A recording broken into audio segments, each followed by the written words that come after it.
Salam anggota muda. Nama saya Alfian Syahawaluna. Saya auditor di Badan Pengawasan Keuangan dan Pembangunan.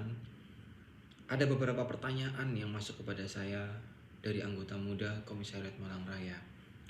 Yang pertama, apa sih itu akuntansi dan sebenarnya bedanya apa dengan finance? Oke, saya ngambil salah satu pengertian saja mengenai akuntansi. Menurut American Accounting Association, akuntansi adalah suatu proses mengidentifikasian, pengukuran, dan pelaporan informasi ekonomi dengan memungkinkan adanya sebuah penilaian dan pengambilan keputusan yang jelas dan tegas bagi mereka yang menggunakan informasi tersebut. Jadi kalau kita pahami dari pengertian tersebut, akuntansi muara atau outputnya adalah adanya informasi yang digunakan untuk mengambil keputusan. Lantas bedanya apa dengan finance? Finance lebih mudahnya saya kasih sebuah contoh, sebuah ilustrasi ya. Finance di sini sebuah perusahaan punya modal. Modal itu nantinya digunakan untuk aktivitas perusahaan, baik aktivitas operasional, investasi maupun aktivitas yang lainnya. Nah, itu nanti akan dikelola. Pengelolaan modal tujuannya untuk menghasilkan modal yang lebih besar dan bisa digunakan untuk aktivitas perusahaan dalam konteks ekspansi atau aktivitas yang lain untuk memaksimalkan pendapatan atau memaksimalkan labanya. Sebenarnya tugas siapa untuk melakukan alokasi, melakukan pengelolaan tersebut? Itu tugasnya finance. Sedangkan tugasnya accounting apa? Tugas accounting di situ adalah melakukan pencatatan.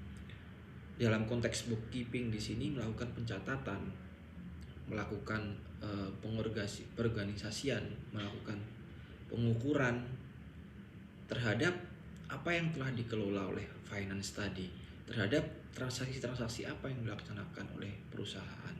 Dan nanti muara dari proses pencatatan, proses pengukuran dan proses pengorganisasian transaksi tadi akan dimuarakan atau dilaporkan di dalam laporan keuangan. Dan laporan keuangan itu pun nanti akan menjadikan dasar atau menjadikan hal-hal yang dipertimbangkan oleh finance untuk mengambil keputusan. Contoh, ketika finance melakukan investasi, akan digunakan untuk pengambilan keputusan investasinya. Tujuannya apa sebenarnya? Dua bidang tersebut antara akuntansi dan finance itu tidak bisa terlepas. Mereka sama-sama bertujuan untuk memaksimalkan sumber daya perusahaan, dalam hal ini sumber daya keuangan atau modalnya. Akuntansi memberikan informasi, finance melakukan eksekusi. Itu hal mudahnya untuk memisahkan dua divisi atau bidang tersebut gitu. Yang kedua, ada muncul pertanyaan lagi pada saya. Kalau saya punya gelar sarjana, lulusan SE atau SAK, gimana prospek kedepannya? Gimana prospek lulusan akuntansi?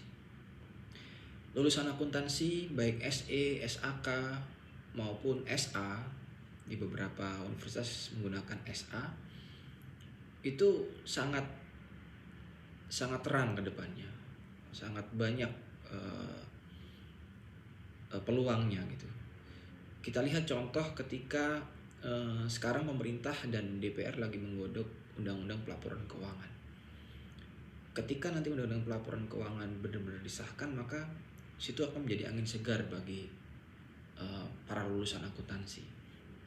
Bayangkan jika seluruh laporan keuangan yang di-issue atau dikeluarkan oleh perusahaan atau institusi-institusi tertentu wajib ditandatangani oleh seorang yang punya register accounting, maka di situ akuntansi akan sangat berperan gitu.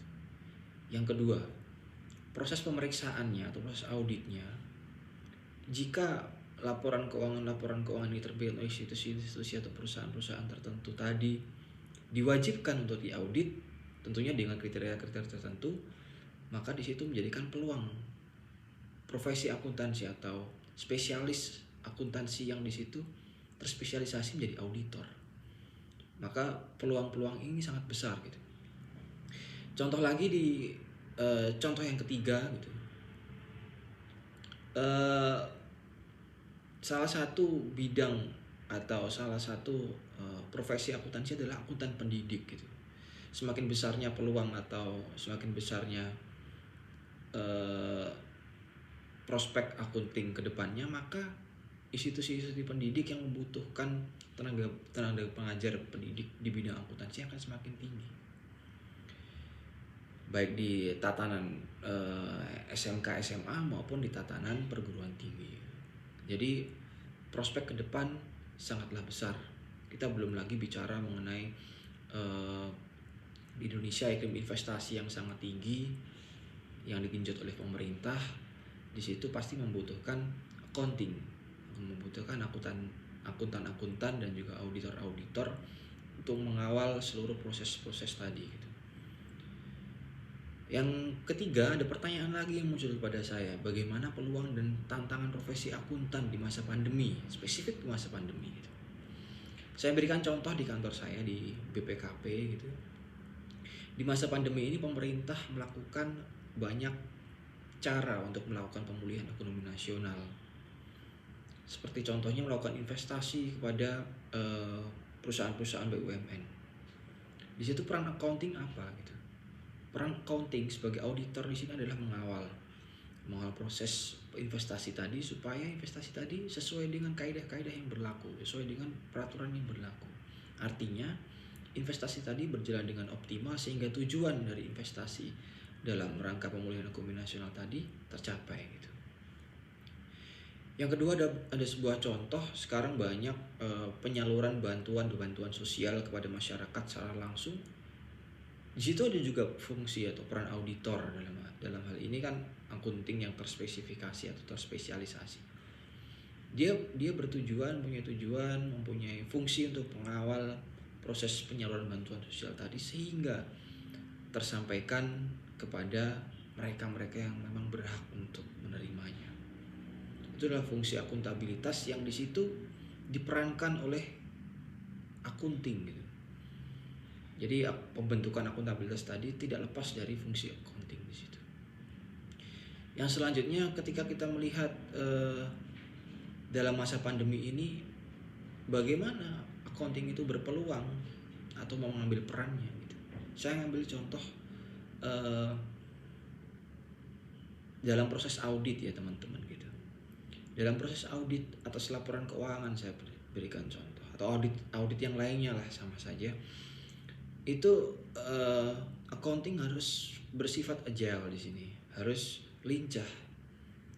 Karena pandemi ini menuntut kita untuk membatasi mobilisasi, menuntut kita untuk membatasi pertemuan, maka proses audit pun dilakukan dengan batasan-batasan tersebut tanpa menghilangkan substansi dari audit, tanpa menghilangkan keyakinan yang harusnya diperoleh ketika proses audit. Seperti contoh ketika kita melakukan pemeriksaan terhadap fisik dari sebuah aset, sekarang kita bisa menggunakan remote audit, menggunakan drone atau menggunakan alat-alat yang lainnya. Tujuannya apa? Supaya mobilisasi kita tidak terlalu intensif, dan juga pertemuan-pertemuan di antara auditi dengan auditor bisa dikurangi sehingga mengurangi potensi penyebaran dari virus pandemi COVID-19 gitu.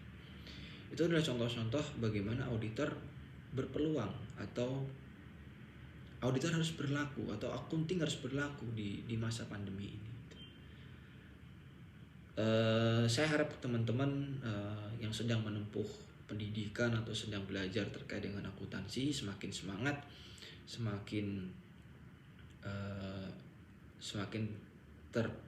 terpacu lagi semangatnya, karena di masa pandemi ini justru peran accounting itu sangat tinggi atau sangat banyak perannya di segala lini terkait dengan baik di sisi pemerintahan maupun non pemerintahan. Mungkin itu yang bisa saya sampaikan teman-teman. Semoga pandemi cepat selesai, semoga kita bisa beraktivitas seperti semula, dan untuk teman-teman anggota muda dan juga teman-teman pengurus anggota muda tetap semangat dan sukses selalu.